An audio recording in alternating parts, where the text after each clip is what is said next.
I think it's very easy when you meet someone who is actually just believable. Like someone who maybe they are 15, they are 16 years old, but you just know that there's something believable about this person. They're actually passionate about the things they say they are passionate about, and you know they're going to have a great future. And there's a lot of people who want to back people like that. Sometimes your vision gets so big that it even threatens the people that are advising you. So you need to know when to cut off from those and get a new set. So for me, what it is have an agile mindset. Always be willing to learn from the littlest person to the biggest person, and then have those icons, but have the people in between that you can catch up to and keep catching up to. It's like a ladder. You just keep catching up until you get to where you need to be. So those are my thoughts. I love that.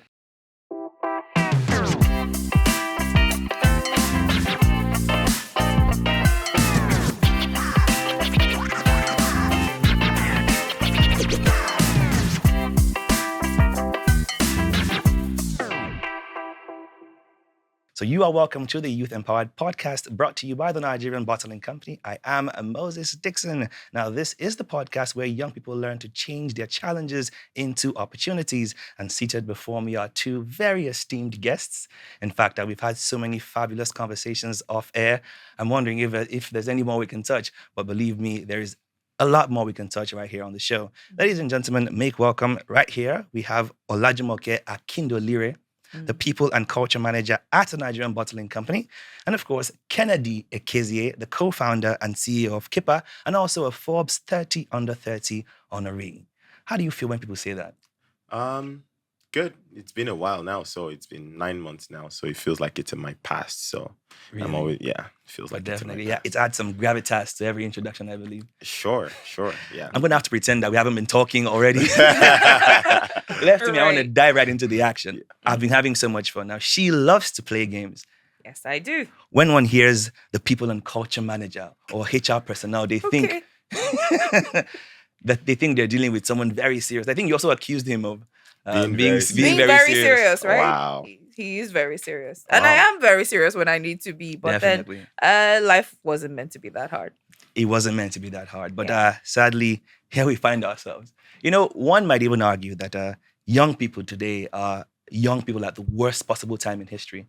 But like James Baldwin said, you think your pain and heartbreak is unprecedented in all of the world.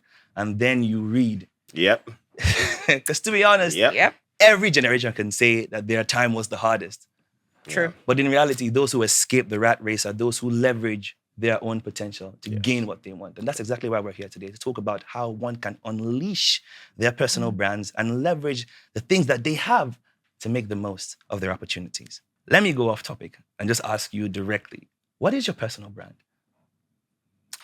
I don't know. I think that over the past year or so, a lot of people have associated me with the things that I put out. So, you know, content, speeches, videos that relate to people identifying their own selves through embracing responsibility and discipline. So I don't know. I guess that's my personal brand. I guess that's why she also accused me of being serious. One of the reasons why. But I think that's how I come up. But I don't intentionally, try to build a brand. I think I do what I do, and then there's a perception that goes of it that manifests itself as my brand. I think there's a lesson to be learned there. Yeah. Your brand is the first thing people see and identify with you. But we'll touch that later on. Sure. Ma'am, would you like to answer the exact same question? What would you say is your personal brand? Okay, so I think my personal brand boils down to my mantra, and it is live free, learn fast, love hard. Live regret free. Learn as fast as you can, be agile in your thoughts, and then love hard. When you love something, go after it with everything you've got. So, and that's what I do on a day-to-day basis, whether I'm playing or at work. So yeah, that's my brand. Another lesson to be learned. If you can't summarize your brand in a few sentences, do you have a brand? All right, so let's dive into a little bit about what you actually do. I didn't know if I mentioned it earlier, but he's the CEO and the co-founder of Kippa. So I'd like you to tell me a little bit about your journey behind Kippa, and of course, how you've come to this point. Yeah, so I'll try to be very brief for this story, but Kippa is a financial management solution for small businesses. And I lived in Beijing for 2 years between 2018 and 2020. I don't know if that's Mandarin. Sounds like Japanese, but it's definitely not Mandarin. Okay, yeah. So, and I moved back in 2020, right at the start of the pandemic. My brother and I, we knew we wanted to build a company. We, reached out to a friend of ours, and we all moved to Akwa Ibom State, and we lived there for about 2 years. And the goal for us was to try to figure out what to build. So we did not exactly know what we wanted to work on. We just knew we wanted to be entrepreneurs. We wanted to build something of our own. And we went into a place that allowed us to do that. And that was where we started to build Kippa. We spent 18 months living there. It was in, I think, the 12th month, we came up with the idea of Kippa. And we worked on it tirelessly for 6 months nonstop before we could even recruit any customers. Moved to Abuja, lived there for about a year, and that's when we really started to take off. We hired a small team, brought everyone down to Abuja. We all lived together, 13 of us in a 6-room apartment, and ultimately the company sort of grew from there. Took a life of its own. I don't want to ask about the challenges yet, because I believe there's an entire segment for that, but what are the key achievements you're proud of at this point? So, I mean, I've personally paid salaries, not personally, but I've paid salaries since 2020 nonstop unfailingly every month. That is a great achievement in this country. Round of applause. Cue the applause. But speaking seriously, I think I think business is a vehicle for unleashing the potential of people. And I think that's the maybe moral and philosophical reason why companies exist. And so one of the biggest things for me is the talent, the people who I've had the opportunity to work with and who have worked for me, seeing them come into the company at a certain point, they're a little insecure about their, abilities, and, and by the time they leave, maybe 1 year, 2 years in, they have come into a knowing of who they are, and they go off to do great things. That's probably the most significant achievement, I would say. And I mean, over the past 3 years, I've worked with 300 unique, different people, and that's the story almost every time. That's probably the biggest achievement. And of course, there's the public awards, and like you mentioned, the Forbes, and yes, those are nice, and I'm really grateful for them, but they don't really matter as much to me as what I've just shared with you now. That says a lot about you, to be honest. I asked what your biggest achievements were, and rather than talk about what you've been honored with or labeled, the first thing you said was that you've paid salaries. So it's more about the human angle for you as opposed to anything else. Yeah, I mean, it's just, we live to fight another day, and the salary are just like, thank God. Every month you're able to do that is like, thank you, Lord. Thank you, Lord. Cue the applause again. Ma'am, you are a HR professional. Yes, I believe that puts you in a position to have met a lot of young people. And of course, a lot of strategies must have been put in place to thrive in such a community or such a circle. True. Can you tell us a little bit about how that has impacted your worldview? Okay, so I work with people, and young, old, kind, unkind, different people that we meet in my line of work. And what I have seen that is a common factor is everyone is looking for something that brings meaning. And even though it's labeled as a Gen Z thing, meaningful work, it's not. It's always been around.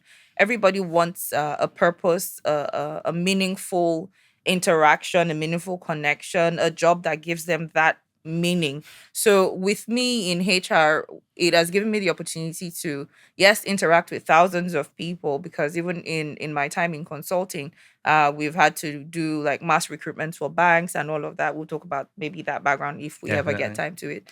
But I find that what makes us human is our ability to connect. Our ability to leave a lasting impression, and it's good that we're having that conversation right now, because we're talking about personal branding, and that's how you are perceived, right? Definitely. Your personal brand is really not about you; it's about how people perceive you. Now, personal identity is how you perceive yourself, but then the personal brand is that persona that you put out there. And so, yes, I've met people with interesting personal brands, and even those who say they don't have a brand, that's pretty much your brand. So, yeah, interesting times, interesting conversations, learning a lot, but then we're all looking for meaning at the end of the day. I love that. We're all looking for meaning, searching for meaning at the randomest places, if you ask me. Some turn to social media, some turn to books, some turn to... We're all looking for a manual to guide us on how to, expand in this world. So I'm glad we're on the subject already of personal branding. You've already begun the conversation, because that's the next item on my list, to be honest. Talk about the power of personal branding. So now, going against your communications experience. Mhm. And can you tell us about how a strong personal brand, and also what it means to have a strong one? Because I feel like, what is a strong one? The one that has the most followers, the one that's making the most money. Like I said earlier on off the camera, that we have so much information now, we don't know what to do with it. Sure. So tell us how a strong personal brand can enhance one's personal growth and leadership, and also what it means to have a strong Personal personal brand. brand. Okay. That's a loaded one. So I will try to break it down as much as I can.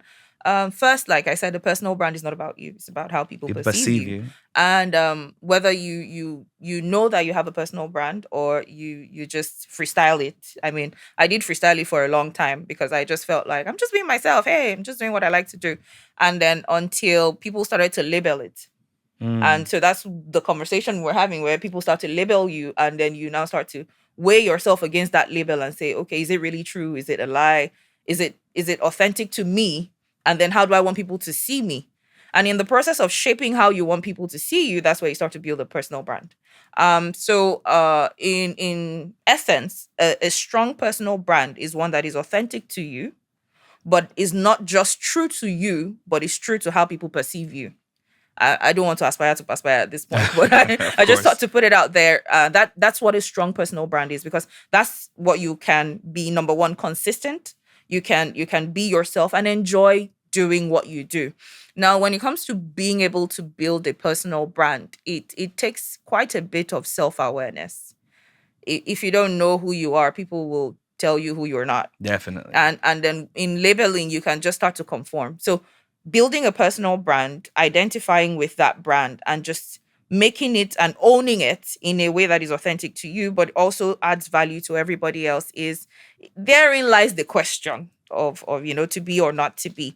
And I think in a day and age where there is so much information and you need to filter, you need to introspect, you need to be centered, you need to find who you are. And in Definitely. finding who you are, it's not about, oh, what do I enjoy doing, or what am I here for? We're all here for a reason, right? So what am I here for? So I think I digress, so I will ask you to take me back to the second part of that question, No, so I can quite answer frankly, it you've again. led us into the direction I was planning on going to. You mentioned the word more often than not. You said authentic, authentic, authentic. And I was pleased, because that's the question I had for you. Because this word authenticity is quite difficult to wrap my head around when you think about it. Because what really is authentic? Everything seems like a version of something else. You think you've done it, but then it has been done before. Sure. You think you've won it, it has been won before. So how does authenticity play a role in building one's personal brand? So I think the problem with the way a lot of young people think about building a personal brand is they start out by trying to build a personal brand, and it's always the wrong place to start, because with attempts, I see people, it's very evident when you're trying to build a personal brand and you can't brand nothing. What exactly are you branding? What core differentiated skill do you have? What unique take on a specific art or craft do you have? This guy, the Kadalame, the guy who does Yes. comedy without saying words. You need an incredible amount of security in your own craft and knowing that something like that is funny to put it out there. And of course, when it comes to comedy, we're used to stand up. Like, for you to do comedy, you need to be talking a lot and doing the exact delivery, opposite of that, what which he's is doing. I'm not going to say a word, but it's comedy, and I get a million likes and 500,000 comments on a post. That's interesting. But you can start off by branding. Oh, I'm going to wear turtlenecks, and I'm going to wear white canvas every time and only wear black. And cool, yes, great, but what exactly are you branding? And is it sustainable across the long term? I think authenticity is really just you become authentic if you spend a lot of time building competence in that thing that you want to get good at. And yes, like you said, there's nothing that you're doing that is new. Exactly. Energy is neither created nor destroyed, but It's only transferred Yeah, from one source to the other. that's true. But a lot of people, when it comes to the crafts that they say they're interested in, they spend very little to no time actually just studying the grades. You'll Just be the surprised. aesthetics they want. Yeah, Just to you'll be look like they're surprised doing how something. many people, okay, I want to do music, but like you name different genres of music and different artists, and they're like, I beg, I don't know that one. It's like, are you actually serious? Even if that's not your craft, but you need to study the classics. You need to study the classics, and from there, you sort of pick up different things. You amalgamate different things from the people who have come before you, and you build it in you arrange it in a way that it makes you look Your own unique salad. Exactly. Right. So that's what people need to do, but I don't think we're doing enough of that. And then after that, you can start to, okay, what colors, what is the branding, what is the positioning, all of those things are very secondary, but people put the cart before the horse, and I think that's the mistake they make. I think that's a lovely way to put it, the cart before the horse. Because if I'm to narrow it all down in a nutshell, it's basically you want to build a personal brand, but what are you branding? Yes. And then you went on to say it begins with gaining competence in something, then you can therefore provide value, I believe. Yeah. So now that sounds like a process to me. Yeah. And that's the process I want to dive into. And luckily for us, you're here. Because I believe you must have guided a lot of people that have pondered the exact same question. Because like you said earlier on, at first it's just vibes and inshallah, to be honest. We're all going with the flow. Oh, yeah. I don't want Right? to believe, I might be wrong, you 15 years ago was donning a crisp shirt and Air Force Ones. No, I fought with my dad a lot about dressing. Okay. Yeah, I dress so badly, according to him, but yeah. He should be so proud right now. He's proud of me. You see, so we're always winging it at first. So how do we not wing it and actually get on the wings that we need to fly? How do we create a personal brand? Right. The steps, ma'am. I just like the steps because I mean, right. Okay, so I'll narrow it down to 3 things, and I mean, there's a lot to unpack in those 3 things, but we will start with those 3, the basics. First is what I mentioned before: self-awareness. You need to be aware of who you are, your personal identity, and then your current brand identity, whatever that is. Okay. So you need to gather a group of friends or frenemies or whatever who will be absolutely honest with you and say, what is your experience like with me? What would you call my personal brand? And my first foray in something like this was, I was in university, I was on student council. And yes, I am that kind of person. And we had a meeting one day, and it was like, okay, we had positive words and negative words on pieces of paper. And then they said, pick a person and write 2 positive things about them and 2 negative things about them. That's how you see that person. And for me, I was like, yeah, they're going to be like fresh, energetic, nice, extroverted. And a lot of them came back with the word frank. I'm like, Frank? You think I am Frank? But I'm always playing. But that's how they saw me. And so do that exercise with people who are close to you, who will tell you the truth. So you now become self-aware of your personal identity and brand persona. Okay. Next, A survey of some sort. yes, you need to first know where you are. Okay. If you don't know where you are, you don't know where you can't start from there to what you want to build. The second thing I'll ask us to do is to now begin to say, what brand do I want to who do I want to be known as? Do you want to be known as a problem solver? Do you want to be known as a game changer? Don't make it a title. So I want to be the United Nations Secretary General. No. Who do I want to be seen as? It's a legacy question, and it's an uncomfortable question to sit with, because then you begin to weigh your reality and say, wait, can I really? Is it even possible? It really possible? And then you now begin to build the skills and competencies to become that person. So it's always a journey. So a personal brand is not a destination. It's a journey towards something. So those 3 steps are like the basics for when you want to start that journey. Definitely. I want to zero in on that. A personal brand is not a journey. It's not a destination. It's a journey, isn't it? And I feel like we see a lot of comments that say, enjoy the journey. Don't get destination addiction, you know? And it goes to what he said earlier on how you see yourself as a thing, but not necessarily knowing the components of being that thing. Off the air, we talked about how we see a lot of people here, you know, very comfortable saying things that they don't necessarily represent because they don't know who they are. Yeah. Okay, so I believe with these 3 things, someone should be able to get an idea of where to get started.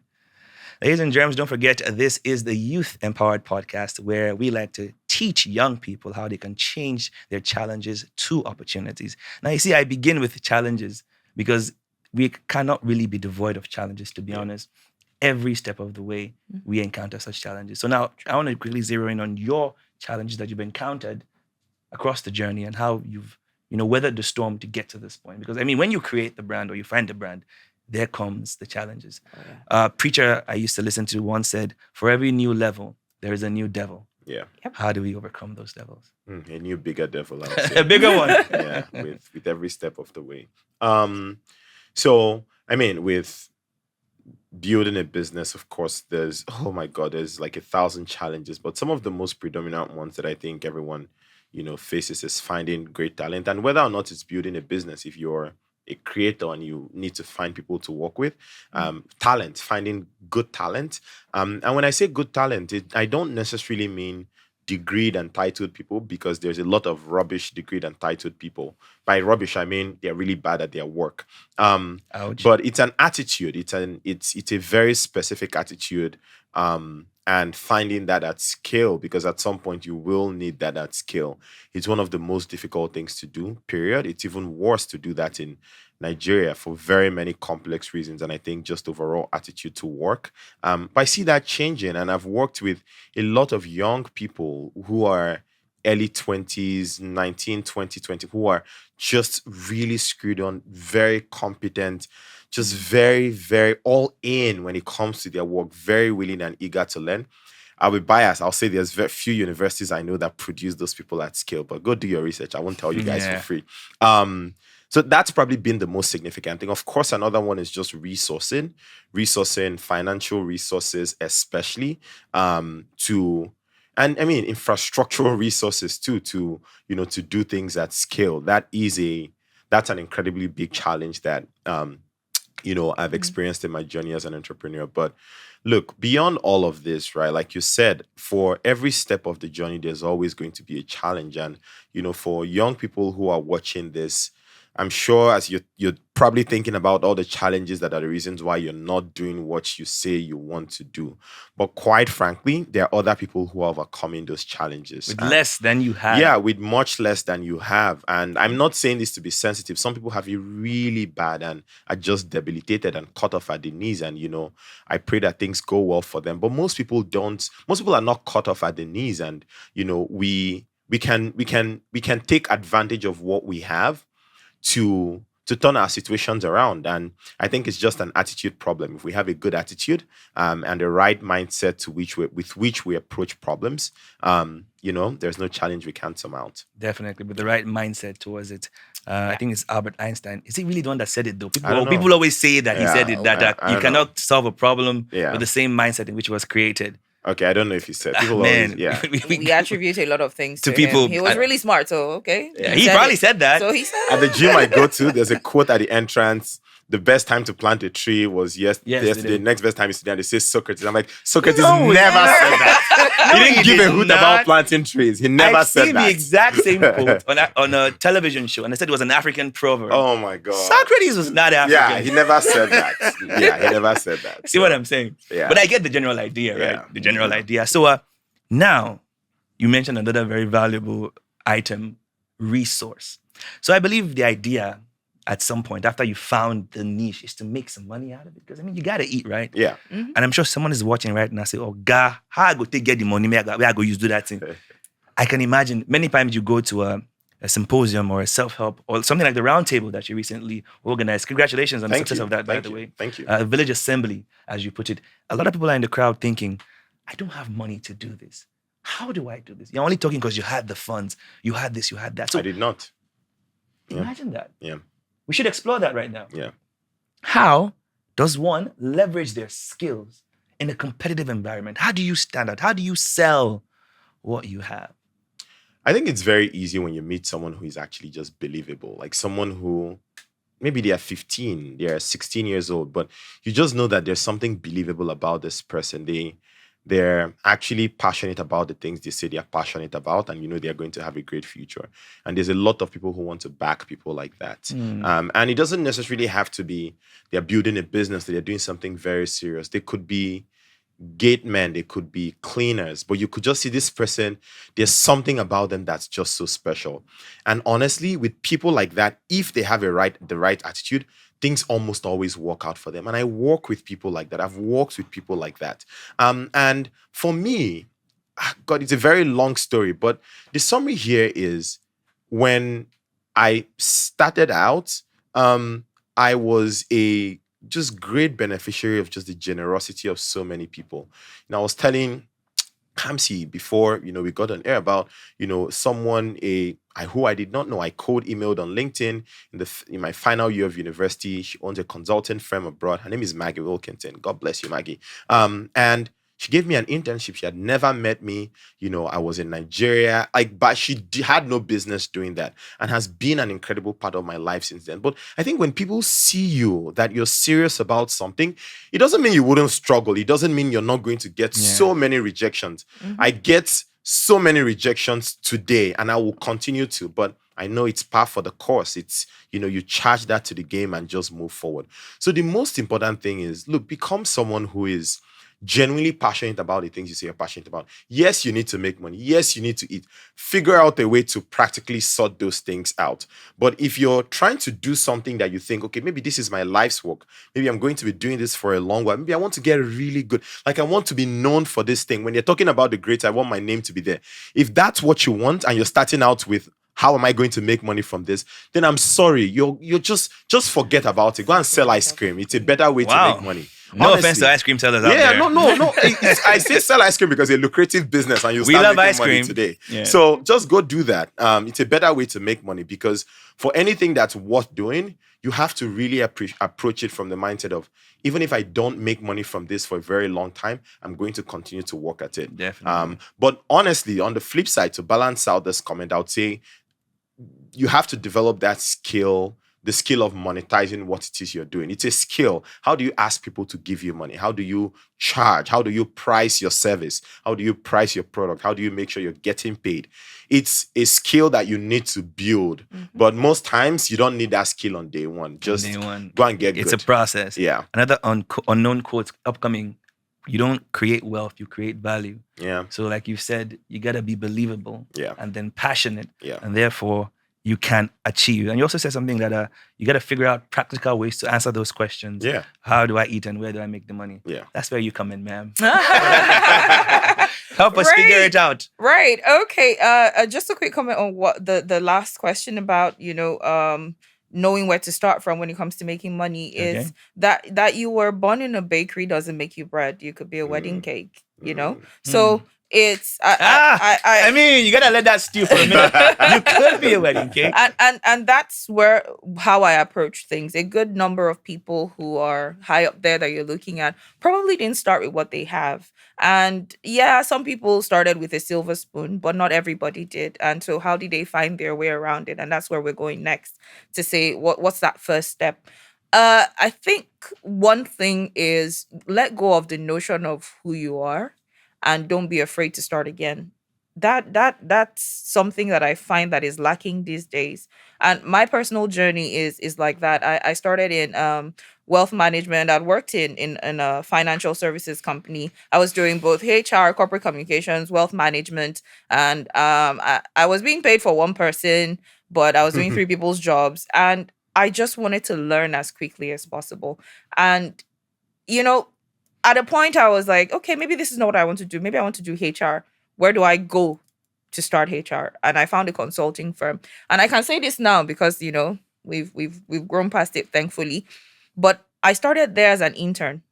I had work experience, but I was not afraid to let go of everything I felt I had built to become the person I needed to be. And so in that moment, I was getting paid less than the coppers in the company. I was a graduate. I had work experience, but I just felt like this is the best place to learn as quickly as possible. It will shorten my learning curve. People are afraid to start again. Don't be.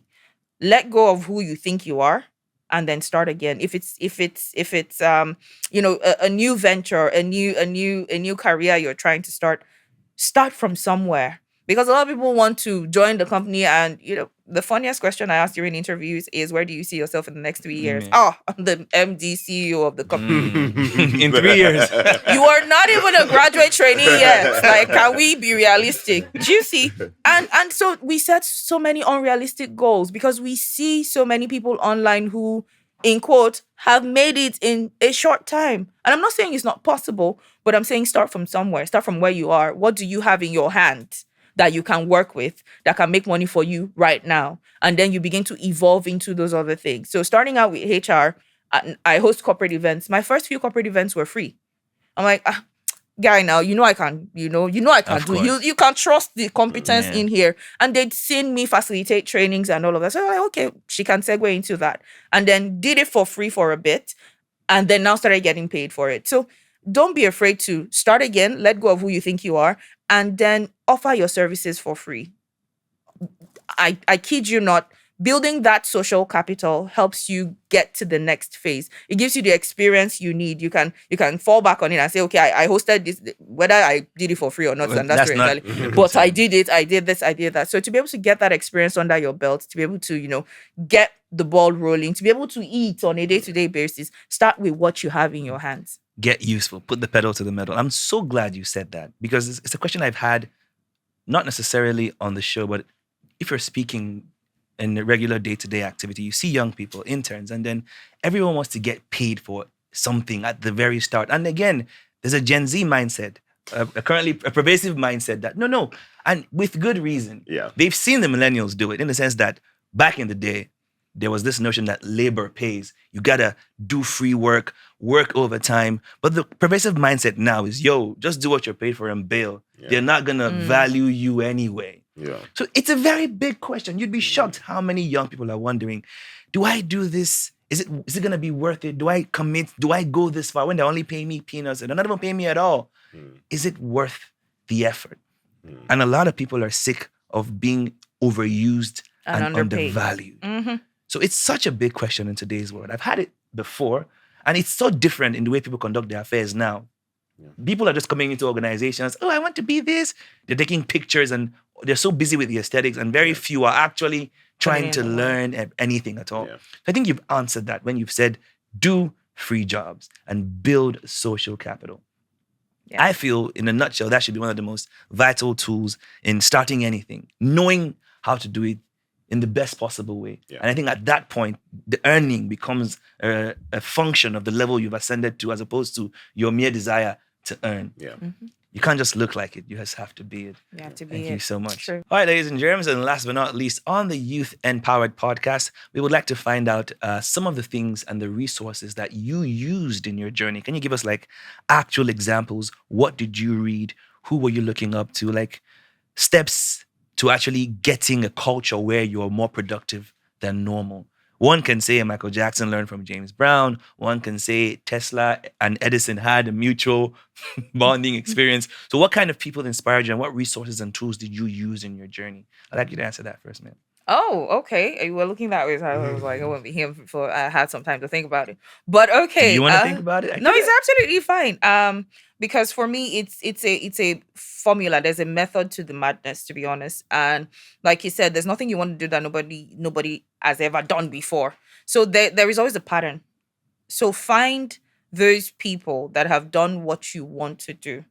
Maybe not the exact thing, but have maybe had similar journeys, or have had to build the way you are building, and then find those people, number one. Now, the thing is, a lot of people have Oprah's poster on their wall and be like, I manifest Oprah. I manifest. that's not how this. You manifest Oprah. That's not how this works. Right? So you have those people that are high up there, and then you need to have those people that are in between.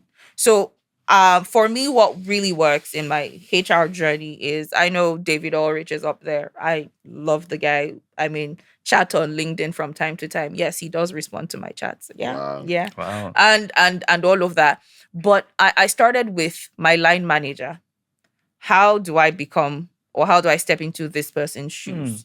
How do I become as valuable as this person to the organization? Because what then I'm thinking is, if they were choosing between myself and my line manager, definitely they'll pick my manager before me. Goodbye. It'll be like, bye, nice knowing ya, right? So how do I get to that next step? I have this person in mind, but who's the most attainable one that is close to me? Setting those realistic goals helped me begin to move.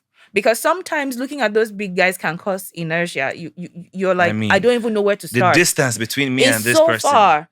So find those people that are in between on your way to your icon or your alter ego, and then start to catch up to those people. And once you start catching up, you start to gain traction, and then you start to gain the attention of people above them. And then you can path or chart your journey that way. But in terms of resources, I had a whole tribe. I'm always asking questions, because sometimes people say, oh, they'll steal my idea. Well, see, the idea is in your head. If you don't say it out, it never It's just comes to pass, yeah. right? So you need to have mentors, coaches, people you can speak to about the things you're doing that can guide you. Because sometimes you can avoid painful experience. Experience is the best teacher, especially when it's somebody else's Someone experience. else's experience, not yours. It's better that it's somebody else's Yeah. experience that is teaching you. So have those mentors, have those coaches, have those people in your life, and know when to disengage. That's also another thing. A lot of times people have like lifetime mentors, my mentor for life. No. Sometimes your vision gets so big that it even threatens the people that are advising you. So you need to know when to cut off from those and get a new set. So for me, what it is have an agile mindset. Always be willing to learn from the littlest person to the biggest person, and then have those icons, but have the people in between that you can catch up to and keep catching up to. It's like a ladder. You just keep catching up until you get to where you need to be. So those are my Definitely. thoughts. I love that. But are there any books that helped you along the way? Or television shows, games? So I have a million expressions, and so different things helped me in different spaces. So for the HR space, I would read the David Ulrich, but I'll also read the people like Funke Amobi, who has been able to segue into something else, because I don't want to just be known as HR. I want to be a business builder, and so I'm looking at those people. I'm reading their work. Interestingly, Jumoke Adenowo, the treasures. So I'm joining up with those people when it comes to the HR space. For my other side, when it comes to hosting, definitely I watch a bunch of TED Talks. I was watching one on my way here. I watch TED Talks just to know how to present effortlessly, telling my story. I watch Oprah a lot. So yeah, Oprah is somewhere on my wall. I'm manifesting Oprah somewhere, but then I'm catching up to, I listen and I follow the life of Mo Abudu. Definitely. She's one of those people that I also look up to, because she also started in HR life. Wow. Yeah, I know that. And then What a quinky dink. I know. And then also I play a lot of games because of my gamified learning side. So I have many expressions, and I have different things that I do to stay motivated on those many spaces. And when I become a Texas, maybe I'll be consulting with Kennedy. Please don't play it down. I'll be consulting with Kennedy at that point. Don't play it down. She plays a lot of games. I do though. I do. Her console collection put both of us to shame. Yeah. Lovely. Who have you been manifesting all your life? Oh, this will sound very cheesy, but very honestly, my higher self. And what I mean by that is, I think I became very conscious that everyone's parents always tell you you're not living up to your potential when you're young. And I hated to hear that. But I became very conscious of what my potential is, and all the things that I could do, and acutely aware of all the ways in which I fell short. Like constantly, okay, these, and not in a way that's self-deprecating, like, oh, I don't like myself. Like, not really. But it is, I know I could be doing more. And everyone around you says, oh, you're great. But like, you don't even know. Like, you don't even know that I'm not using 50% of my potential. my potential or capacity. And that's what I aspire to. So I definitely have been chasing that. And I think I'll continue to chase that every day of my life. Yeah, that's what I'm going to continue. So what resources would you like to tell us? I mean, what has guided you on this journey? Not just your resources, your online courses or tools, whatever has put you in this position. Because I believe you have quite the knack for public speaking. I have seen you on the stage, and I can imagine someone is wondering, oh, I saw this guy on this thing. How do I know? How does he do his thing? Yeah. How do you do your thing? So I have a very obsessive personality, and when I'm obsessed about something at a particular period, I go all in. Like, I go all in. As you should, to be honest. Yeah, and I realize that very quickly. I'm just, it's like, okay, if you go all in at something and this back of brain type motivation, very quickly you realize how, when you get into the field itself, everyone who you thought was really great from us, I was like, yeah, all right, and not to, of course, downplay people who are there before you, but for me, it's just surprising how much sheer effort can just, change you. I definitely was not a good pop. The reason why I joined so I got good at public speaking because between 2012 2014 and 2017, I did debate at University of Calabar. But the reason why I went to do debate was because I was really bad at public speaking, and I wanted to get good at like my class presentations when I have to do, presentations for my assignments and everything in university. So that's why I joined the debating team. But I got so obsessed by it, and my parents were like, "Oh, wait, join in your second year, focus on your studies." I wasn't having any of that. I just went all in. I couldn't help myself. I'll go to night class, and I had a night debate classes? partner who was even way more obsessive than I was. So perfect combo. Night classes, the right went tribe. crazy. Yes. So it was just, that was all, not all, because I was doing good academically, really good academically too. So it sort of reinforced that. And when I was done with that, I was done. Like I'd learned everything, and I needed to learn, and all I just needed to do was just to keep practicing. What about the books and whatnot? Or you're not that big of a reader? Are you? I am a big reader. So with public speaking, for example, the first book I read was The Art of Public Speaking by Dale Carnegie. That was all I needed to read. I honestly, the Bible, basically. Exactly. Public I speaking. Okay. Yeah. As a big reader, what I would say is a lot of people deify reading. They create a deity out of reading. Is if I read this, I gotta reading, and a lot of things you read, you probably have especially if it's self-help, but it's some Yes. types of self-help. So the sort of self-help I like to read is self-help that's backed by psychological and scientific research. So I like to read Cal Newport, for example. He's a computer scientist and a professor at Michigan. And I love the way he writes self-help. A lot of it is about deep work, productivity. So I have his collection. He's a great writer. And I've read him a lot recently. Atomic Habits, really good book. But you see that when you're done reading, now you actually need to do. Yeah. And you're back to square zero. You're back to square zero because there's a very big difference between a reader and a doer. And there's not necessarily a correlation between both. You're amazing if you're both. Like you're unstoppable if you're both. So I'll say that's a skill set to build and, get obsessive about things. And, like she said, don't be afraid to become someone new. If you're done with something, you have that. No one can ever take that away from you. Like it's yours. It's a skill set. It's an interest that no one will take away from you. Go on to something else that genuinely interests you and just keep doing that. Just keep doing that. And over time, you're this person who's like, how are you good at this and this and this and this? How do you do it so well? And people will be surprised, but it's just your obsession that's it is what it is. out. And let's not forget jumping off planes. He does that in his free time. Well, not every time, but but he jumps off planes. Just put it out Yeah. there. So to live the lifestyle, you gotta think with Live the mindset. lifestyle, yes. Yeah. So in a nutshell, I'm glad a lot of the things you've said. In fact, anyone who's been paying attention would realize that a lot of things you've said have overlapped in a sense. Yeah. You mentioned how you're in correspondence with an idol of yours in the HR line via LinkedIn. He mentioned how he was first given an opportunity via LinkedIn. So do you see the proactiveness of people who want to be productive? I'm pretty sure someone uses the same social media platform for different things, but here you are actually making moves and seeking the right connection. So do you see that there is a pattern to these things? Off the air, rather, he mentioned how a lot of us see the product, but we don't always know the principles. Even though the products are all similar, these people are all good at what they do. Yeah. How did they get there? Yeah. So that's what we're here to do, to bring out those principles and teach you how to get from point A to point B. Thank you so much for the wonderful stories you've told, and of course, the insight on how we can unleash that brand that we've always wanted to, have. Yeah. So if you're listening right now, I strongly believe that you had a pen in your hand and a paper, and you've written down the steps that you are going to take into becoming the version of yourself you've always wanted to be. Who are you manifesting? Manifest you. So this is called the Rapid Empowerment Challenge. Okay? Rapid Empowerment Challenge. Rapid so I need one answer. You're not allowed to explain, especially you. No explanation. No, go explain, Taya. Okay, all right, so let's try. Okay. So in one word, what is the single most important skill young people should develop today? You could go. Yeah. Oh, really? The single most important skill young people should develop today. For me, it's adaptability. Adaptability. And you? Competence. Okay, lovely. What's the biggest mistake you see young people making in their career journeys?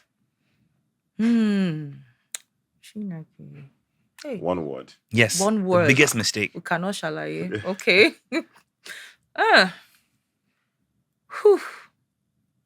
Wow. One word. Or one sentence or one phrase, I guess. I guess you can't just you can't say one word. I think for me, it's impatience. Impatience. That's a good one. Biggest mistake. Choosing someone else's path.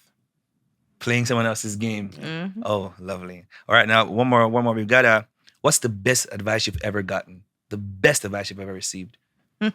Perception is reality. Just dropping anecdotes and bars for us. Take the most direct route to your future. Take the most direct route to your future. I'm learning so much. I want to just take a moment to process what I can't. I don't have that much time. All right, a couple more before we wrap it up. What's one trait that every successful leader should possess? Transparency. Transparency. So for me, it's growth mindset. That you are never there. You're always moving towards something. Okay. Don't park where you should be speeding up. Okay. What's the best way to bounce back from failure? Just do it. Like Nike. Cut out the Nike. Just do it.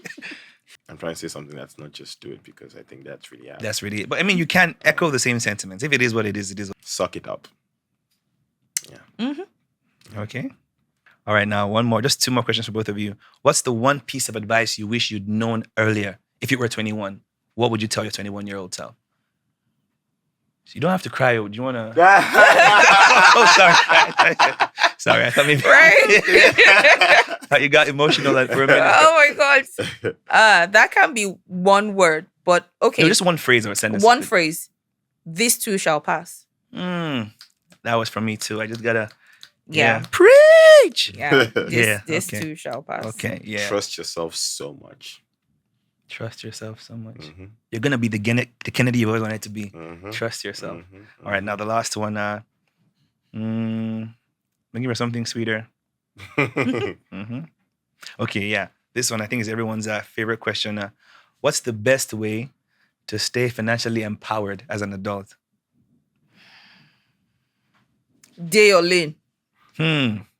Day your lane. Don't let you said we should not shalaye, but Yeah. don't let anybody force you, push you, black tax or no black tax, whatever it is, the pressures that are external. Day your lane. Know what you have, who you are, where you're going, and just stay true to that. Because once you start trying to be somebody else, it's all gone. Okay. Yeah, someone cut your coat according to your size. Don't try to impress people. Mm-hmm. Don't try to Yeah. make an impression with your finance. Yeah. That doesn't really exist. Yeah. Okay.